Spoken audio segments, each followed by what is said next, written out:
सूर्यवंशी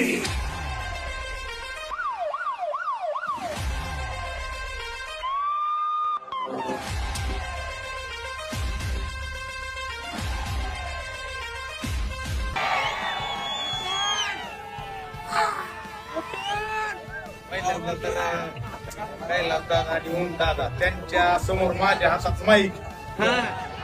तळ पाहून बारक्याला येऊन वाटायला त्यांना तळ पाहून बारक्याला येऊन वाटायले नंतर मी म्हणतोय वळखीला का नाही सगळ्या महाराष्ट्रात माझ्या काळजाचे तुकडे माझ्या लहान मोठ्या बहिणी लहान मोठे भाऊ सगळे ओळखायलेत अव कुठून कुठून